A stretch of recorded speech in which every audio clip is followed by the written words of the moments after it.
Assalamualaikum warahmatullahi wabarakatuh. Selamat datang di channel kami Analekta Animal. Kesempatan kali ini kita akan membahas tentang ikan lepu ayam, atau bisa juga disebut ikan singa merah, atau dalam bahasa Inggrisnya red lionfish. Ikan lepu ayam adalah ikan yang berasal dari famili Scorpaenidae dan ordo Scorpaeniformes. Ikan ini dapat ditemukan di daerah tropis dan subtropis di bagian Laut Hindia Selatan, Pasifik Selatan, dan Laut Merah. Ikan lepu ayam ini biasanya hidup di terumbu karang dan batu-batuan di kedalaman maksimal 50 meter, guys. Ikan lepu ayam ini bersifat teritorial dan akan menyerang semua ikan yang masuk wilayah teritorialnya. Ikan lepu ayam ini juga termasuk hewan nokturnal, hewan yang aktif di malam hari. Jadi kalau di siang hari lebih suka bersembunyi di terumbu karang atau di lubang-lubang bebatuan. Ikan lepu ayam ini saat mencari makan juga biasa berenang lambat. Jadi dengan gaya elegan flamboyannya, ikan ini bergerak sangat lambat mendekati mangsanya. Jadi calon mangsanya ini tidak menyadari jika ikan lepu ayam ini mau memangsanya.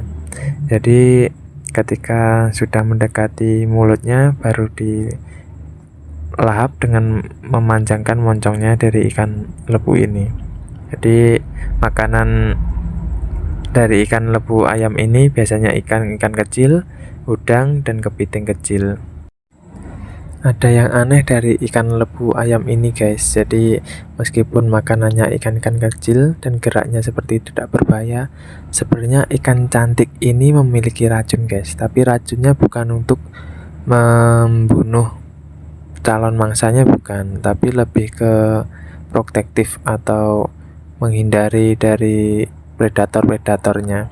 Jadi ikan lepu ayam ini memiliki racun yang terletak di sirip dada dan punggungnya yang berukuran besar seperti kipas itu. Jadi hanya bagian sirip yang ada tulangnya itu yang berbahaya untuk predator, juga berbahaya juga untuk manusia karena dapat menembus kulit. Jadi misalkan terkena sirip yang seperti kipas tadi, itu bisa menembus kulit manusia atau predator dari ikan lepu ayam sendiri. Untuk racunnya sendiri punya efek yang negatif ke manusia. Jadi ada yang mengalami sakit pada lukanya seperti kesengat lebah itu, ada juga yang merasakan pusing, ada juga yang lebih parah yaitu mengalami kesulitan bernafas dan bisa juga mengalami kematian. Tapi kasus kematian pada manusia itu juga jarang terjadi karena dosis racun dari ikan lepu ayam ini sangat sedikit, guys. Tapi meskipun begitu tidak bisa diremehkan. Adapun pertolongan pertama yang bisa diberikan jika terkena sirip dari ikan lepu ayam yaitu segera membersihkannya, guys. Bisa menyiram dengan air hangat pada luka itu atau menggunakan cairan alkohol atau larutan disinfektan yang lain untuk membantu menetralisir racun yang ada di bekas luka tadi. Setelah itu, untuk anggota tubuh yang terkena luka dari ikan lepu ayam tadi diusahakan jangan digunakan untuk aktivitas lagi, guys. Bisa dibidai atau intinya jangan dibuat untuk aktivitas, untuk mengurangi percepatan racun dari ikan lepu ayam tadi. Selanjutnya, untuk mendapatkan perawatan lebih lanjut bisa dibawa ke fasilitas kesehatan terdekat, guys. Bisa rumah sakit ataupun puskesmas. Jadi untuk mengantisipasi hal-hal yang tidak diinginkan tadi. Jadi untuk teman-teman yang ingin memelihara ikan ini lebih berhati-hati lagi apabila ingin memindahkan dari tank karantina ke tank utama atau ke tempat yang lain untuk menggunakan alat yang lebih safety lagi.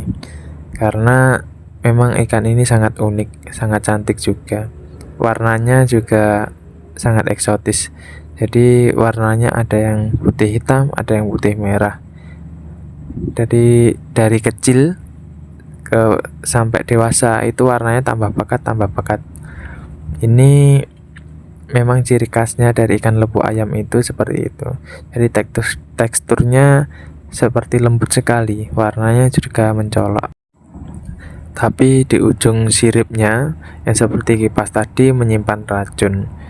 Jadi untuk teman-teman sekali lagi untuk berhati-hati apabila ingin berkontak langsung dengan ikan lepu ayam ini. Ikan lepu ayam ini ketika musim kawin tiba, beberapa ikan lepu ayam ini berkumpul di tempat yang sama guys. Jadi membentuk koloni atau membentuk kelompok itu. Satu kelompok biasanya terdiri dari satu ekor pejantan dan beberapa betina. Jadi lebih ke poligami ikan ini. Saat melakukan perkawinan, ikan lepu betina biasanya melepaskan telur-telurnya dulu ke air. Setelah itu dibuahi oleh si lepu ayam jantan. Telur-telur yang sudah dibuahi tadi akan mengapung ke permukaan air, di mana satu kantong lendir bisa berisi ribuan bahkan puluhan ribu butir telur. Telur-telur tadi akan menetas setelah 36 jam sampai 48 jam. Jadi 1,5 hari sampai 2 hari. Diikuti pecahnya lapisan lendir yang menyatukan telur tadi. Jadi setelah fase telur akan menjadi larva ikan yang sangat kecil. Larva ikan lepu ayam tadi terbawa arus laut dan terombang-ambing, dan hidupnya dari memakan hewan-hewan yang lebih kecil dari larva tadi guys. Jadi seperti plankton itu makanan dari larva si ikan lepu ayam itu. Fase larva ini berlangsung selama 1 bulan sampai 2 bulan tergantung si larva tadi. Tergantung si larva tadi guys bisa makan plankton sebanyak apa. Karena semakin banyak makan, pertumbuhannya juga semakin cepat. Jika sudah fase larva tadi setelah 2 bulan, bisa dipastikan akan membentuk seperti ikan dewasa, tapi ukurannya sangat kecil. Setelah itu akan mengikuti proses seleksi alam lagi. Ikan lepu ayam ini memiliki sedikit sekali predator di laut lepas guys. Jadi peluang hidupnya itu tergantung bisa makan atau tidaknya, jadi bukan karena ada predatornya. Demikian yang dapat kami sampaikan guys, ada kurang lebihnya mohon maaf. Tetap ikuti dan dukung channel kami untuk kedepannya bisa lebih baik lagi. Assalamualaikum warahmatullahi wabarakatuh.